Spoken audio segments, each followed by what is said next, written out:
स्वागत है आप सभी का मेरे इस यूट्यूब चैनल में, जिसमें ईएसआई से संबंधित अधिक और नवीनतम जानकारी मैं आप तक पहुंचाता हूं।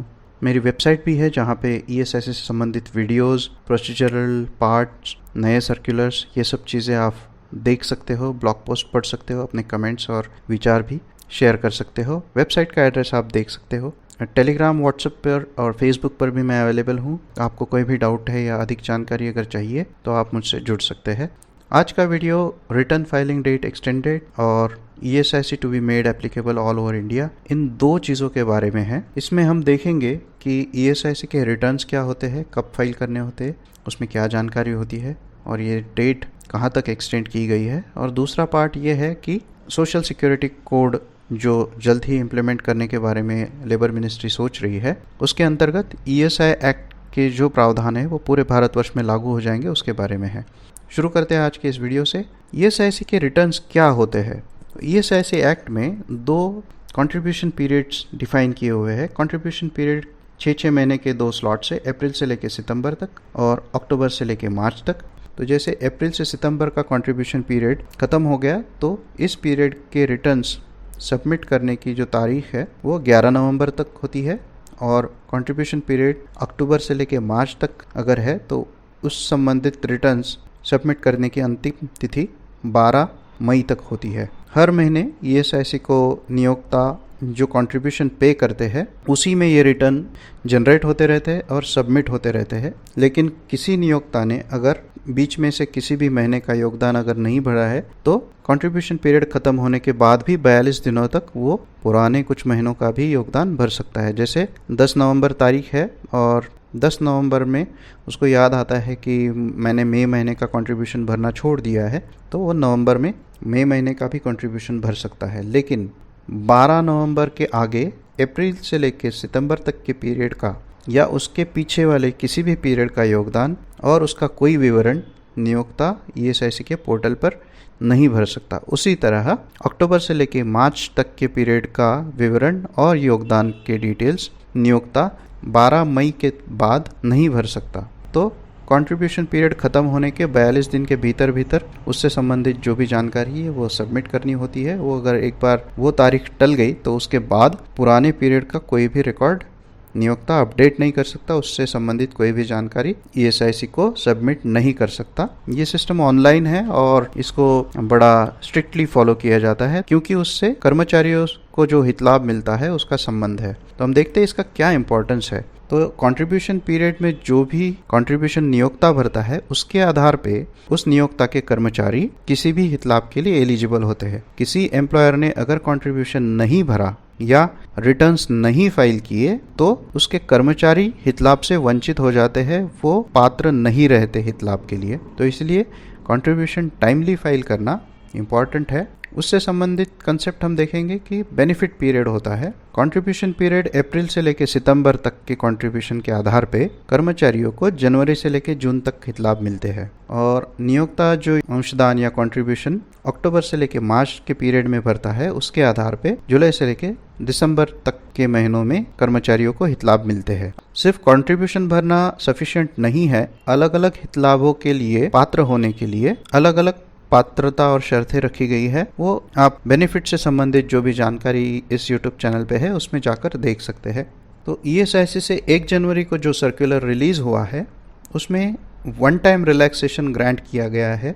ये लॉकडाउन का पीरियड जो था उनके लिए अप्रैल 20 से लेके सितंबर 30 तक के पीरियड में अगर किसी नियोक्ता से विवरण भरना छूट गया है या रिटर्न फाइल करना छूट गया है तो उनको 15 जनवरी तक एक मौका दिया गया है कि वो अपने कर्मचारियों से संबंधित विवरण वेबसाइट पे अपडेट करें। इसमें यह भी कहा गया है कि ये रिलैक्सेशन सिर्फ इन्हीं महीनों के लिए है, उसके पीछे के अवधि के लिए कोई रिलैक्सेशन नहीं है। और ये रिलैक्सेशन भी जो है ये वन टाइम एक्सरसाइज है, आगे चल के ऐसा कोई रिलैक्सेशन नहीं दिया जाएगा। इससे संबंधित सर्कुलर की जो लिंक है वो मैंने वीडियो के डिस्क्रिप्शन में शेयर की हुई है, आप उसको देख सकते हो।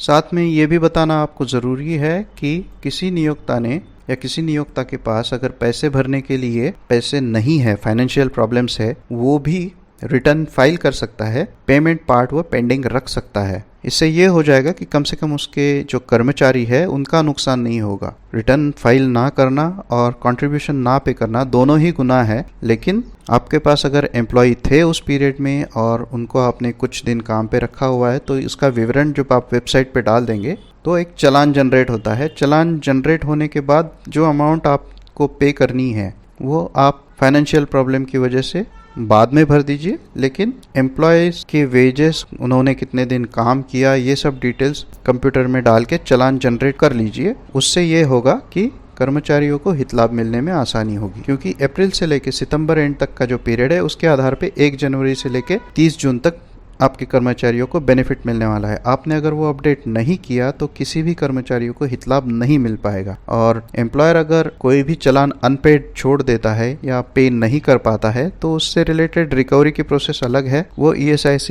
नियोक्ताओं से वसूल तो करती ही है, लेकिन कम से कम कर्मचारियों को जो असुविधा होती है वो टल जाती है। तो इसलिए ये जरूरी है कि रिटर्न्स फाइल कर दे और ये जो अवसर मिला है उसका लाभ उठाए। दूसरा इंपॉर्टेंट एक सर्कुलर 30 दिसंबर 2020 को ESIC ने इशू किया है। ये लेटर है ऑफिसर्स को और इसमें ऑफिसर्स को डायरेक्ट किया गया है कि वेज कोड जल्द ही लागू हो जाएगा और इसके संबंध में ESIC प्रिपरेशन शुरू करे कि कम से कम हर एक डिस्ट्रिक्ट में चिकित्सा सुविधाएं और एक कार्यालय उपलब्ध हो। तो ये बड़ा स्टेप है जहाँ पे लेबर कोड लागू होने के बाद ESIC बहुत ज़्यादा विस्तारित हो जाएगी, पूरे भारतवर्ष में ये लागू हो जाएगी और इसकी वजह से ज़्यादा हित लाभार्थी ESIC से जुड़ जाएंगे और इन सब को हित लाभ पहुँचाने के लिए ESIC ने ये कदम उठाने शुरू कर दिए हैं। सोशल सिक्योरिटी कोड जो है वो भी जल्द ही सभी जगह लागू होने वाला है। इससे पहले के वीडियो में जैसे मैंने ऑलरेडी आपसे शेयर किया हुआ है, बताया था, ESIC इसके बारे में बहुत सीरियस है और इसके पहले भी इस हिसाब से कदम ESIC ने उठाए हैं।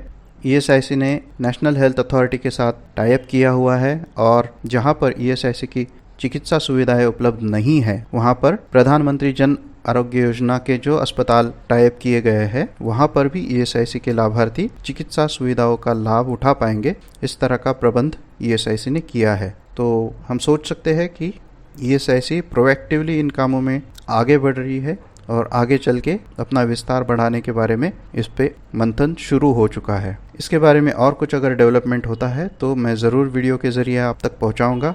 ESIC के बारे में अधिक जानकारी पाते रहने के लिए जुड़े रहिए मेरे साथ। वेबसाइट को विजिट कीजिए। कुछ और क्लैरिटी चाहिए तो उसके बारे में कॉन्टैक्ट डिटेल्स आप स्क्रीन पे देख सकते हो, उसके ज़रिए आप मुझसे जुड़ सकते हैं। मुझे खुशी होगी कि आप तक अधिक जानकारी पहुँचाऊँ। आप सभी का बहुत बहुत शुक्रिया।